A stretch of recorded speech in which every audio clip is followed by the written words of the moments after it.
Hey guys, it's Karen from the Beyond IVF Baby channel. I'm so glad you're here. Today I wanted to take time to talk about two alternatives to IVF that might prove very helpful to you on your fertility journey. The first one I want to talk about is something called exosomes. So many of you are probably very familiar with PRP and or stem cells. I've done both. I did PRP numerous times and I also did stem cells once. If you've seen my previous videos, you will know that I think that stem cells was a disaster, but that's coming from my own unique perspective based on what happened after I did stem cells. I can say I have connected with other women who have done stem cells and they did not have the result I had. However, they were not able to have a biological child either. So, with that being said, let's talk about exosomes. So, you may have heard about this before, perhaps in other avenues or areas. If you've heard about the vampire facial or the PRP facial, you may have also heard that besides PRP, they're also offering exosomes. So the main difference between the PRP, which is using your own, drawing your blood and separating the blood and the platelets, and then using those platelets to help reduce inflammation, and if you're doing basically trying to reduce wrinkles, you're trying to build your collagen back up. So that's what the exosomes are going to do. They're basically little tiny messengers that are going to repair. So the same goal is to do something similar to your ovaries.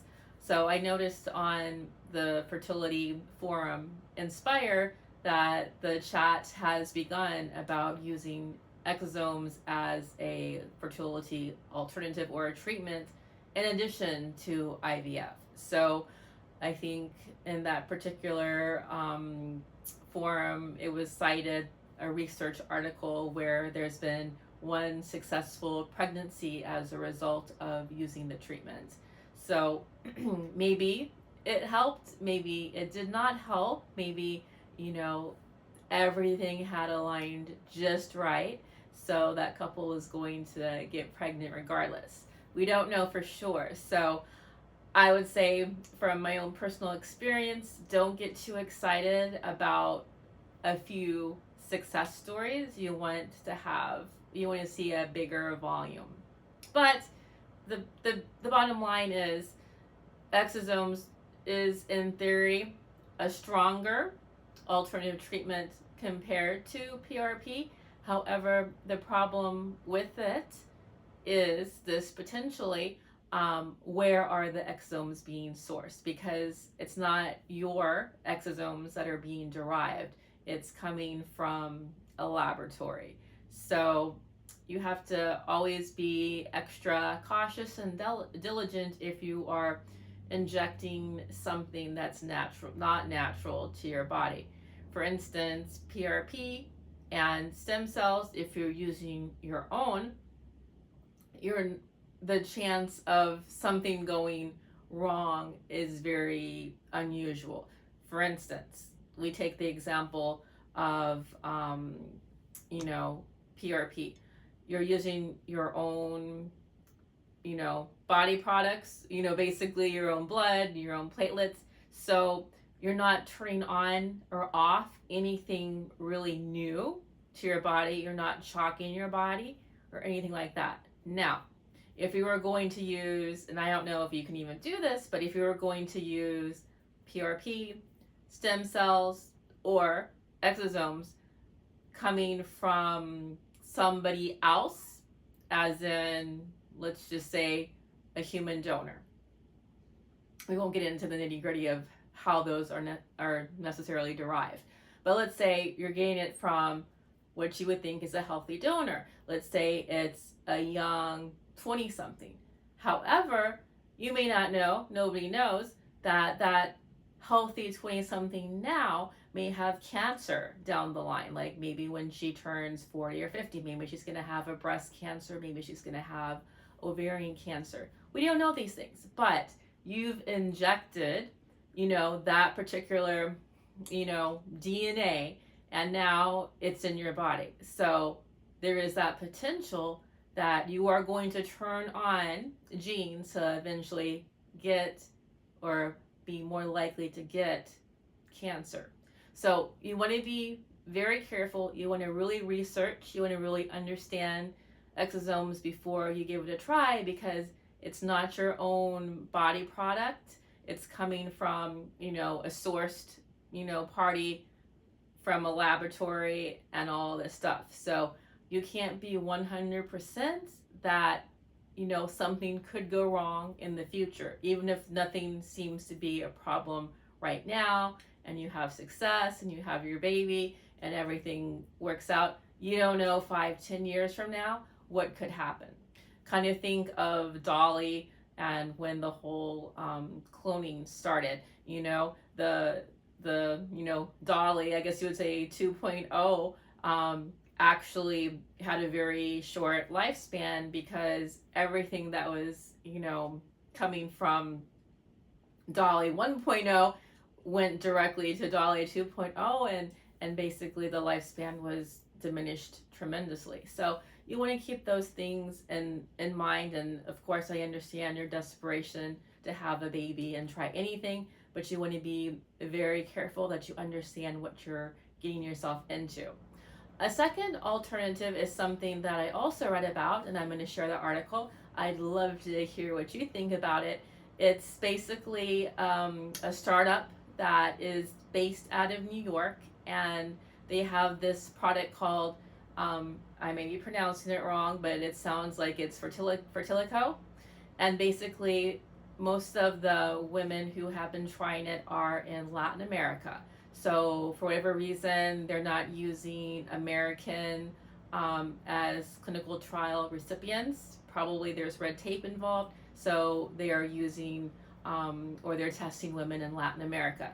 So based on their results, with these women who've tried it, they're having success, and these women are having children. They're having successful pregnancies and having babies.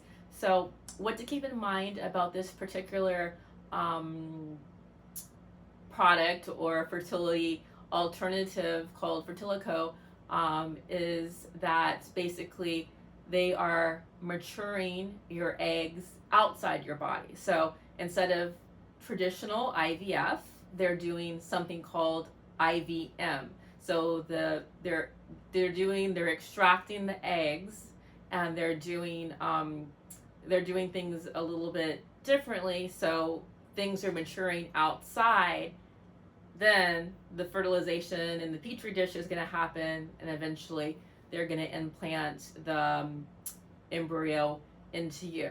Now, what's different about this versus traditional IVF is that they're touting it's going to be very cost effective, because you're not going through the traditional 2 weeks of injectables and seeing your fertility doctor like every other day to have blood tests and to, have your uterus scan to see how your follicles are doing, and to know exactly when time to extract those eggs. So it's very interesting. I don't know the cost of this. I don't know if the women in Latin America who are, in this particular trial are paying at all for it, or if they are just, being volunteers and they don't have to pay. So we'll see.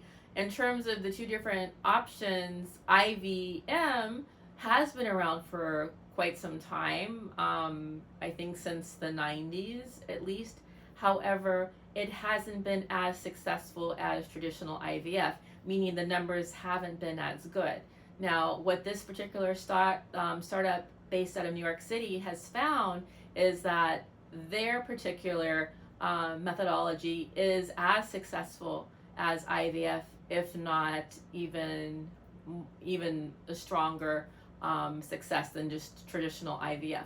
Of course, you and I probably know at this point there are many other alternatives to IVF, and then these more scientific new experimental treatments like, PRP, stem cell, exosomes, and now this other methodology that's kind of taking the IVM and doing, something slightly different to get a better success rate. So I would love to hear what you think if you're considering any of these sciencey, more high-tech procedures, and what made you to decide to try these, because I know after you do a couple of different things, perhaps you've tried some natural methods, you are trying your cycle any way that you particularly choose to, whether it's a fertility monitor, or you are tracking your temperature, or you're just doing other natural fertility methods to try to have your baby. Perhaps you're doing acupuncture or reiki or other methodologies to try to relax yourself.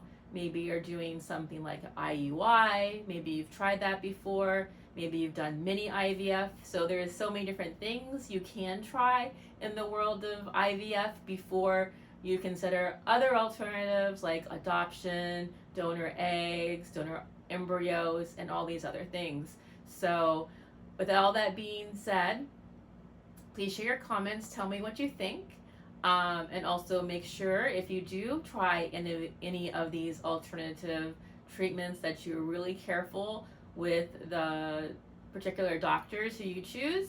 Oftentimes, since these are experimental, it's hard to find US-based doctors that will do it here in the United States, meaning you have to go abroad to do them. So, and you're kind of vulnerable because things could go wrong and there's not going to be, much of a recourse for you. So if you try it, be careful and, do your own research and try to find other women who have done it so you can also ask them questions besides asking the doctor questions and things like that. So until next time, I can't wait to share some more fertility tips and advice with you. I will see you then, and have a great week.